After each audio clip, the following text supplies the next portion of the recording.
What's up, Dragon Brood? We are here on day 7 of Kamigawa Neon Dynasty previews. Honestly, I just realized I don't even know when these stop. I think they only go to like Thursday or Friday this week, but we're going to keep making sure y'all are up to speed on all of the cards that got previewed. I just took a quick glance and saw that today has a bunch of cards, so I'm going to try to cover as much as I can, or at least try to hit the important ones. Other than that, yeah, like usual, y'all are going to be getting my initial responses to these because except for like 2 that came across my Twitter feed, I haven't really seen most of them. So let's go get in today's previews for February 2nd.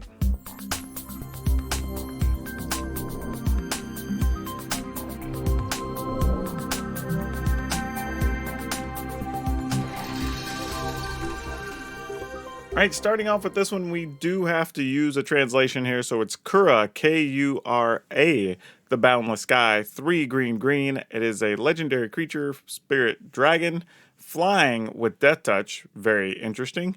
It's a 4/4. When it dies, you choose one. Search your library for up to 3 lands, reveal them, and put them into your hand. Or create an XX green spirit creature token where X is the number of lands you control. This card's kind of sweet. One, because you rarely get a green dragon, and green doesn't have a lot of flying creatures right now. So this is actually pretty cool. The other part is that going to get 3 lands, I'm not sure how beneficial that is, but if you're playing something that cares about any type of landfall or anything like that, could be very good. Also, just getting a big, like, I don't know, maybe it's a 7/7 or 8/8 token after your opponent sweeps the board. So yeah, this card's probably pretty useful. We just got to figure out like what type of deck it goes into. But overall, yeah, this one's pretty neat. Okay, we get to the Green March of Burgeoning Life.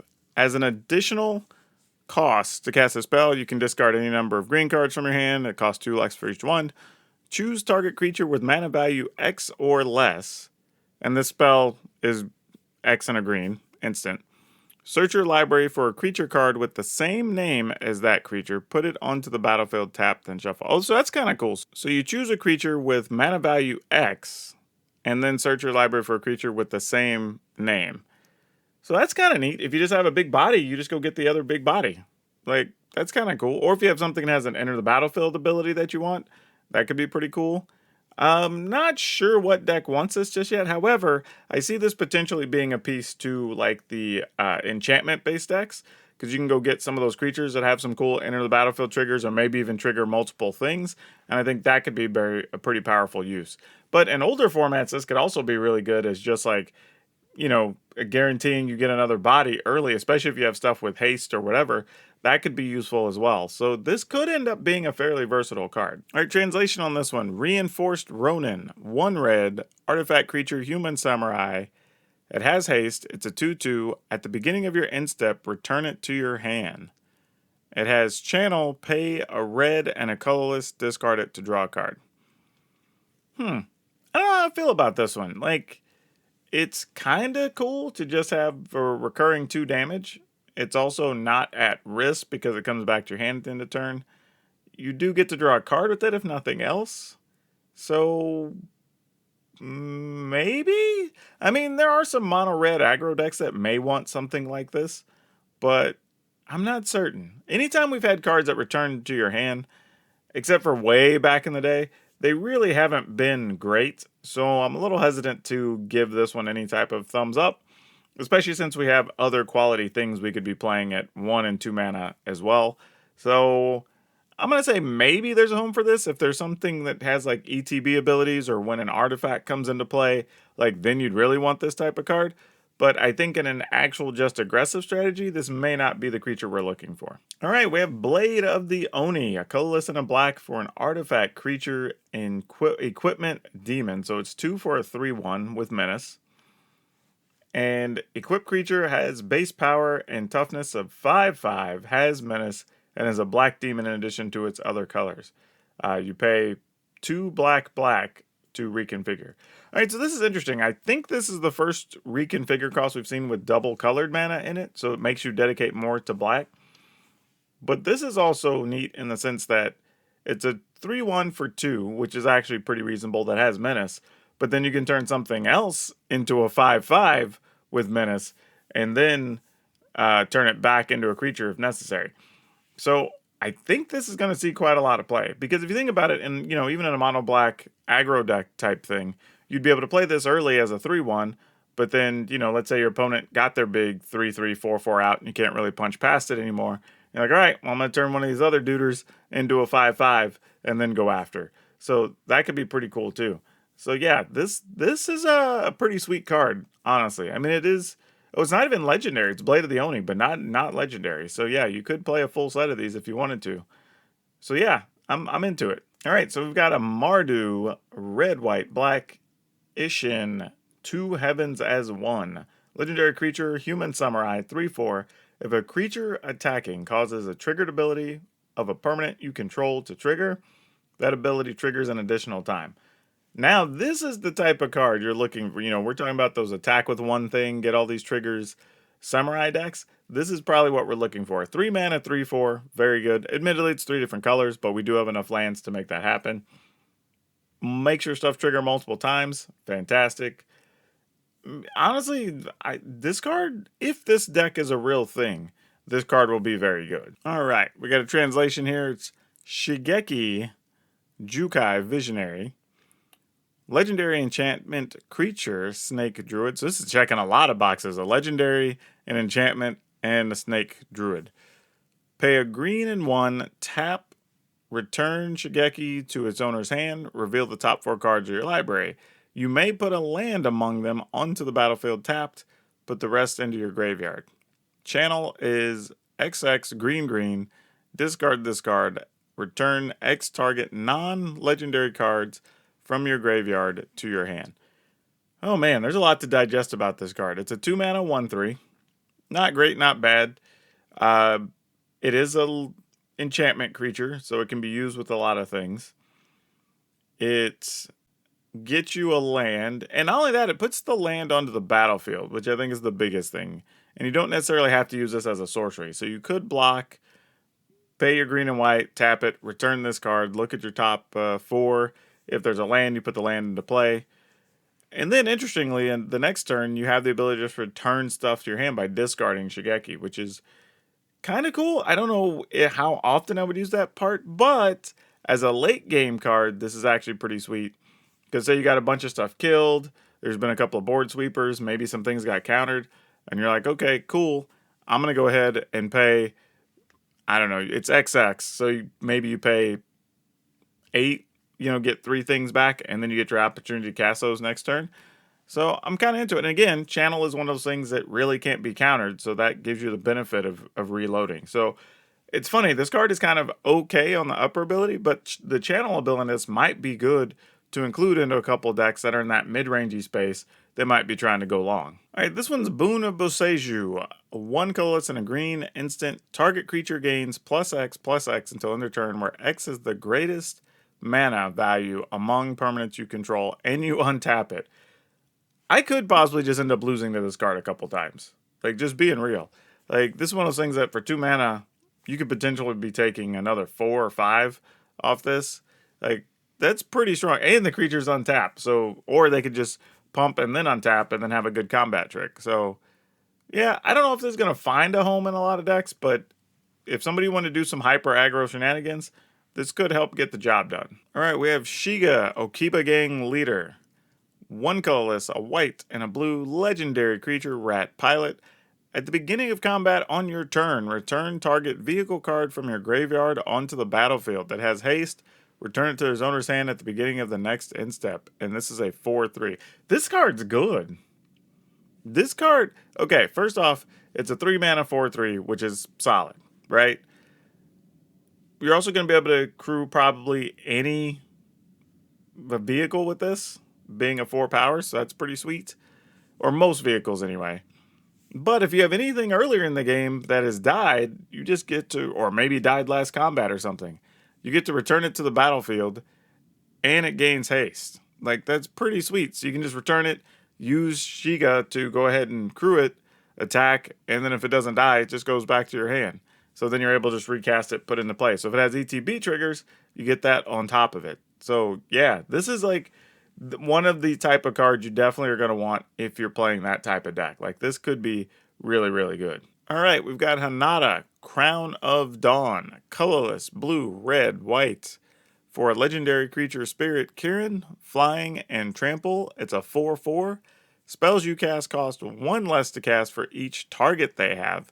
Spells your opponents cast cost 1 more for each target they have. I don't know. This could get more interesting the more cards that get previewed.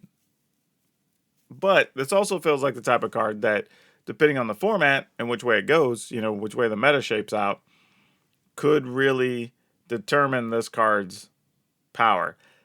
Like, what's funny is if you think about this card, it can actually make something like Blizzard Brawl less convenient to use, right? Because Blizzard Brawl says target creature you control and target creature you don't control. So it has 2 additional targets. So now something like Blizzard Brawl costs 3.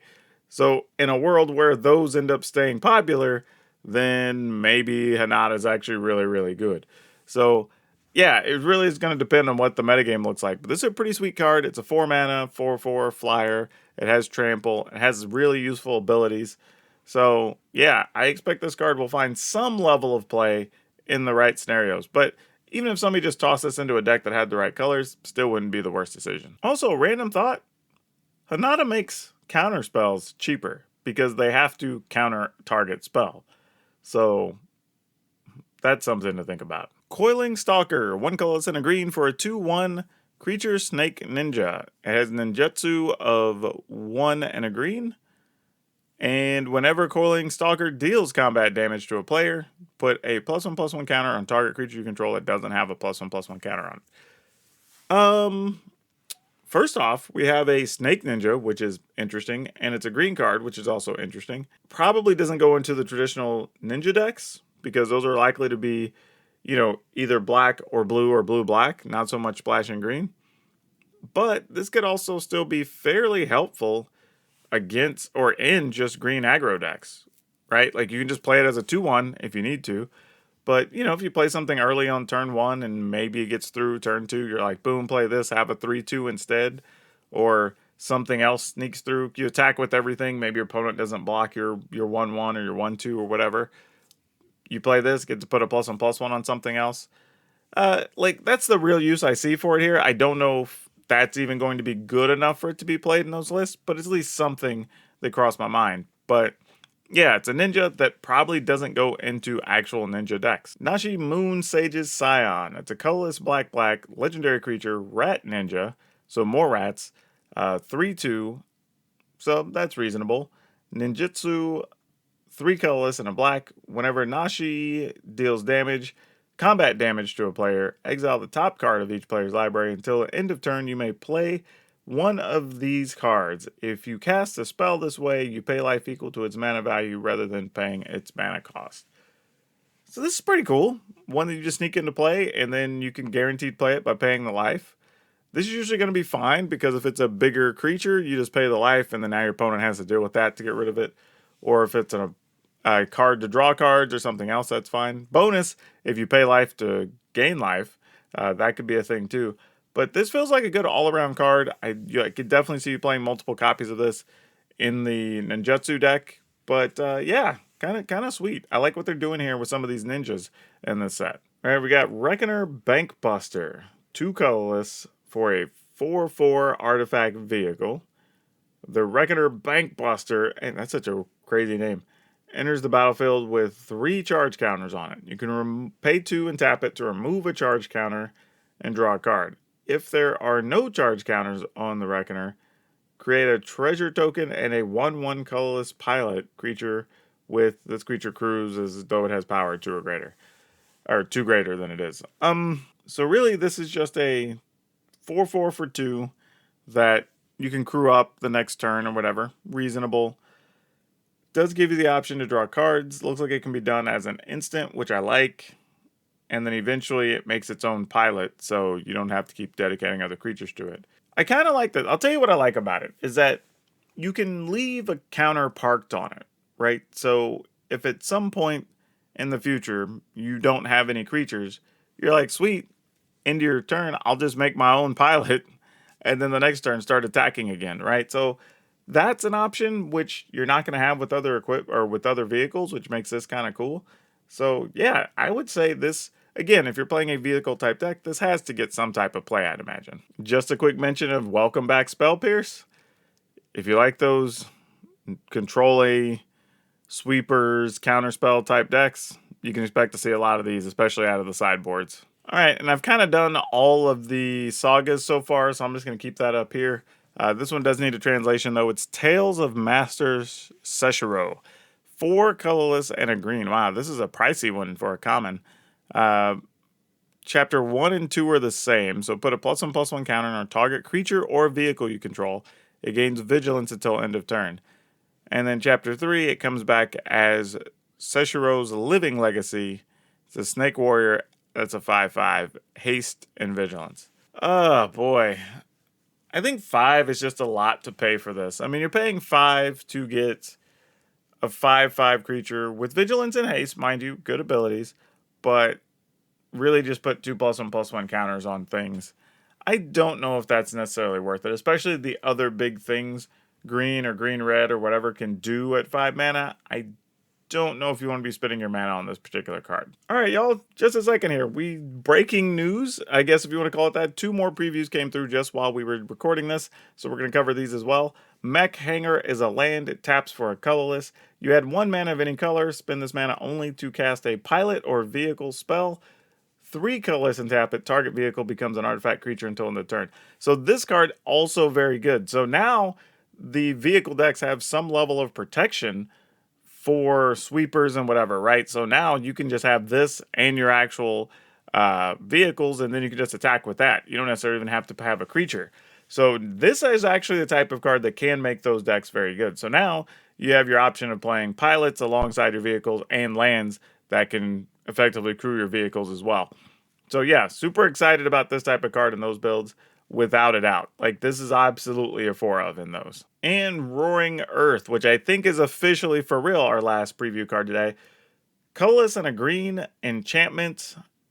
It's an uncommon. Whenever a land enters the battlefield under your control, put a +1/+1 counter on target creature or vehicle you control. It has channel of X green. Discard this card. Put a X +1/+1 counters on target land you control. It becomes a 0/0 green spirit creature with haste. It's still a land.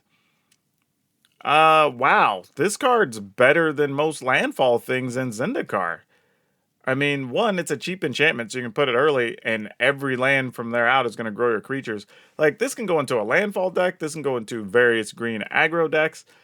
The channel is actually just a cool ability as well. It's basically another haste creature, right? You could, let's say you have 7 lands. You pay 4, so you pay 4XX, and then you make your last one a 4/4 and get to attack with it. That's pretty good too. So yeah, lots of neat things here with this card. Like, a lot of things that this enables. And you can also put counters on vehicles, which is just a random bonus. So yeah, this card's really good, and the art's kind of crazy too.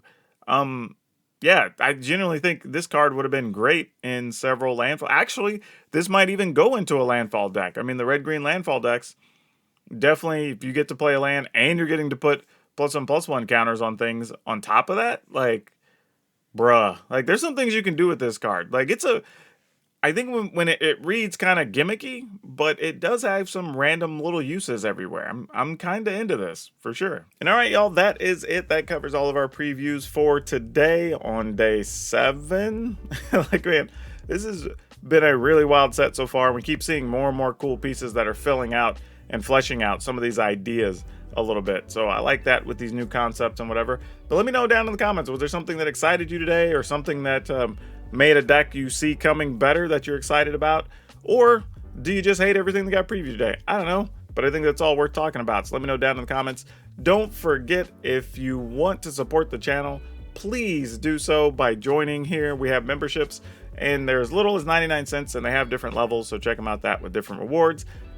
And if you don't do any of that, at least consider hitting the like button, because that helps so much on these types of videos. It really truly does. So if you hit the like button, and then if you're not subscribed, please subscribe. That would help as well. Then hit the notification bell, and remember to choose all notifications so you don't miss any of these preview videos as they come out. Also, we're going to be doing deck tech videos using the new cards after the full set is previewed as well, and you don't want to miss those.